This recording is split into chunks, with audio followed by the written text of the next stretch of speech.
Capítulo 10. Guarde dinheiro. O único fator sobre o qual você tem controle gera uma das únicas coisas que realmente importam. Que maravilha!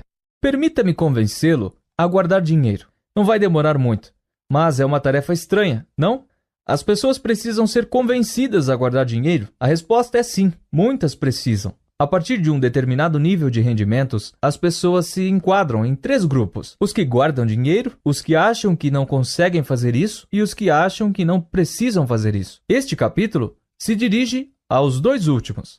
A ideia básica aqui, que é simples, mas fácil de ser ignorada, é que acumular uma fortuna tem pouco a ver com os seus rendimentos ou com o retorno dos seus investimentos, e muito mais a ver com o quanto você economiza regularmente. Eis aqui uma breve história sobre o poder da eficiência.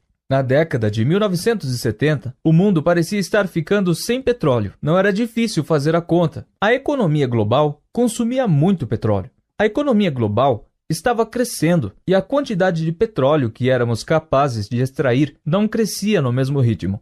Não ficamos sem petróleo, ainda bem. Mas isso não aconteceu porque encontramos mais petróleo ou porque nos tornamos melhores em extraí-lo do solo. A principal razão pela qual superamos a crise do petróleo é porque começamos a produzir carros, fábricas e casas com maior eficiência energética do que antes. Os Estados Unidos usam 60% menos energia por dólar do PIB hoje do que usavam em 1950. A média de quilômetros por litro dos veículos automotivos dobrou desde 1975. Um Ford Tauro Sedan de 1989 fazia em média 7,65 km por litro. Um Chevy Suburban de 2019, um SUV absurdamente grande, faz em média 7,7. O mundo aumentou sua fortuna energética sem incrementar a energia de que dispunha, mas ao diminuir a energia de que precisava. A produção de petróleo e gás nos Estados Unidos aumentou 65% desde 1975, ao passo que a maior conservação e a maior eficiência mais do que dobraram o rendimento dessa energia. Portanto, é fácil perceber o que foi mais relevante. A questão aqui é que encontrar mais energia está em grande parte fora do nosso controle e repleto de incertezas, porque depende de uma combinação delicada envolvendo a geologia, a geografia, o clima e a geopolítica corretos. No entanto, tornar mais eficiente o uso de energia está sob o nosso controle. A decisão de comprar um carro mais leve ou andar de bicicleta depende apenas de você, e a garantia de melhorar a eficiência é de 100%. A mesma coisa vale para o dinheiro. Os retornos dos investimentos podem torná-lo rico. No entanto, será sempre uma incógnita se uma determinada estratégia de investimentos vai funcionar, por quanto tempo vai funcionar, se os mercados vão cooperar ou não. Os resultados estão repletos de incertezas. Poupança e frugalidade, que equivalem à conservação e à eficiência nas finanças, são as variáveis da equação monetária que mais estão sob o seu controle e cuja garantia de serem tão eficazes no futuro quanto são hoje é de 100%. Se você encarar a formação de riqueza como algo que exige mais dinheiro ou maiores retornos dos investimentos, pode acabar tão pessimista quanto os analistas estavam na década de 1970. O caminho a seguir parece difícil e fora do seu controle. Porém, se você encarar esse processo como algo movido pela sua frugalidade e sua eficiência, o destino se torna mais claro. Uma fortuna é simplesmente o que sobra depois que você gasta o que ganha. E já que é possível acumular uma fortuna sem ter uma alta renda, mas é impossível acumular uma fortuna sem guardar dinheiro, fica claro qual das duas coisas é fundamental. Mais importante de tudo, o valor dessa fortuna muda de acordo com as suas necessidades. Digamos que você e eu tenhamos o mesmo patrimônio líquido. E digamos que você seja um investidor melhor que eu. Eu consigo obter retornos anuais de 8% e você de 12%. No entanto, eu sou mais eficiente com o meu dinheiro. Digamos que eu precise da metade do que eu ganho para ser feliz, ao passo que o seu custo de vida cresce na mesma medida que os seus retornos. Estou em melhor situação que você, apesar de ser um investidor pior. Obtenho mais benefícios a partir dos meus investimentos, ainda que meus retornos sejam mais baixos. A mesma coisa se aplica aos rendimentos. Aprender a ser feliz com menos dinheiro cria uma folga entre o que você tem e o que você deseja, semelhante à folga adquirida ao receber um aumento, mas que no caso é mais fácil e está sob o seu controle. Guardar um percentual maior dos seus rendimentos significa ter despesas mais baixas do que você eventualmente poderia ter. E ter despesas mais baixas significa que as suas economias podem cobrir um período maior do que se você ganhasse mais. Veja isso no contexto de quanto tempo e esforço são necessários para aumentar em 0,1% ao ano o desempenho de um investimento. Milhões de horas de pesquisas, dezenas de bilhões de dólares de trabalho por parte de profissionais, e é fácil perceber o que é potencialmente mais importante e o que vale a pena correr atrás. Existem investidores que trabalham 80 horas por semana para acrescentar 1/10 de ponto percentual aos seus retornos, enquanto há 2 ou 3 pontos percentuais de excessos no estilo de vida deles, que poderiam ser explorados com muito menos esforço. Grandes retornos e grandes salários são incríveis se puderem ser alcançados, e algumas pessoas conseguem fazer isso. Mas o fato de haver tanto trabalho em um dos lados da equação financeira e tão pouco no outro oferece uma oportunidade de ouro para a maioria das pessoas. A partir de um determinado nível de rendimentos, tudo o que você precisa fazer é não alimentar seu ego. Todo mundo precisa do básico. Uma vez que isso seja resolvido, há outro nível de conforto básico. E além dele, existem níveis básicos que são ao mesmo tempo confortáveis, divertidos e esclarecedores. No entanto, gastar além de um nível bastante baixo de materialismo é sobretudo um reflexo do ego, se alimentando dos seus rendimentos. Uma forma de gastar dinheiro só para mostrar às pessoas que você tem, ou tinha.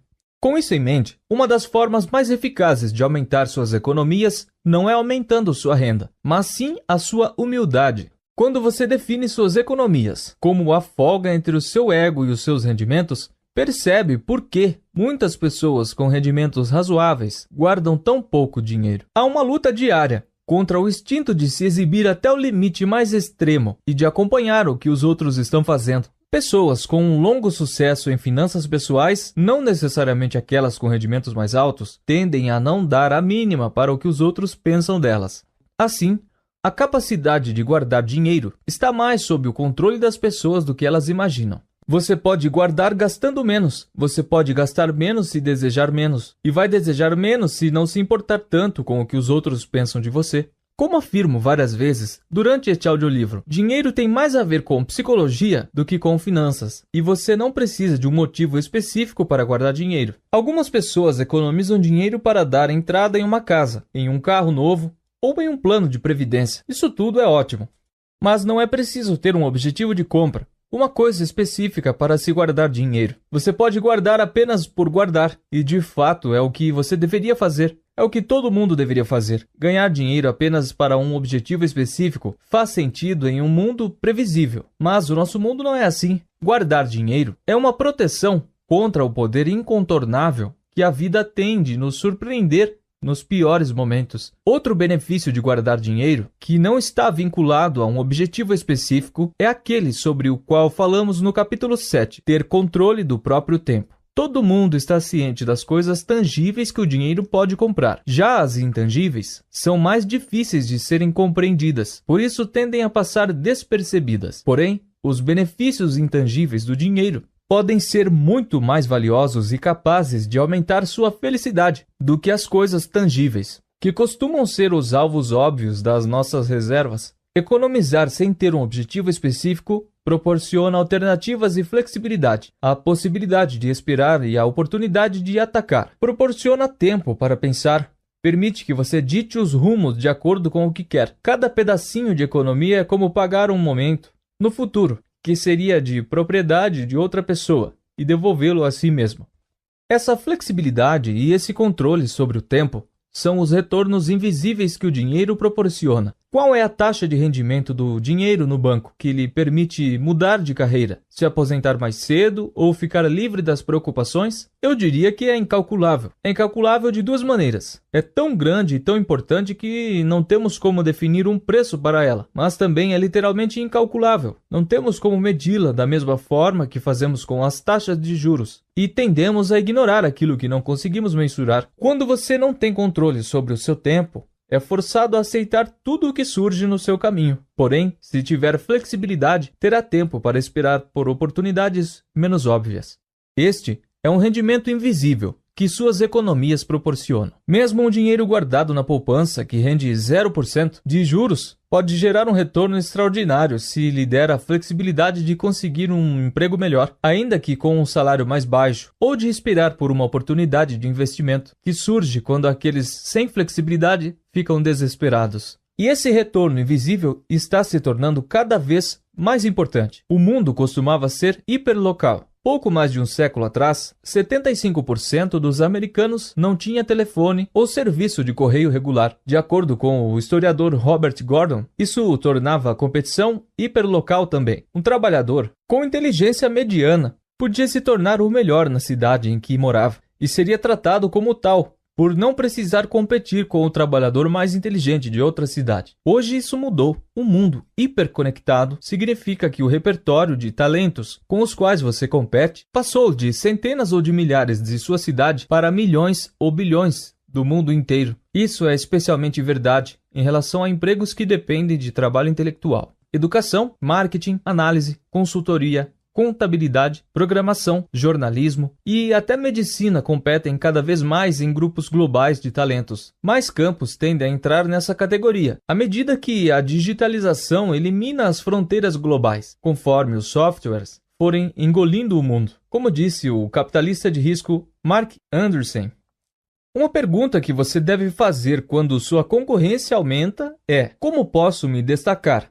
Entre aspas, eu sou inteligente é cada vez mais uma resposta ruim para essa pergunta, porque tem muita gente inteligente no mundo. Quase 600 pessoas gabaritam o vestibular todo ano, só nos Estados Unidos. Outras 7.000 ficam atrás por pouquíssimos pontos. Em um mundo globalizado no qual os vencedores levam sempre a melhor, indivíduos assim são cada vez mais seus concorrentes diretos. Inteligência não é uma vantagem verdadeira em um mundo que se torna tão conectado quanto o de hoje, mas flexibilidade é. Em um mundo onde a inteligência é hipercompetitiva e muitas habilidades técnicas anteriores se tornaram automatizadas, as vantagens competitivas tendem a ser habilidades comportamentais, como a comunicação, a empatia, talvez acima de tudo, a flexibilidade. Se você é flexível, pode esperar boas oportunidades tanto na carreira quanto nos investimentos. Você terá melhores chances de aprender uma nova habilidade quando for preciso. Não precisará disputar com concorrentes que sabem fazer coisas que você não sabe e terá mais liberdade para descobrir a sua paixão e o seu nicho no seu tempo. Você pode desenvolver uma nova rotina, um ritmo mais lento e olhar para a vida a partir de outros valores. A possibilidade de fazer tudo isso quando a maioria das pessoas não pode é um dos poucos diferenciais que existem em um mundo onde a inteligência não é mais uma vantagem palpável. Ter maior controle sobre o próprio tempo e suas opções está se tornando uma das coisas mais valiosas do mundo. É por isso que mais pessoas podem e devem guardar dinheiro. E sabe o que mais elas deveriam fazer? Parar de tentar ser tão racionais. Vou explicar por quê.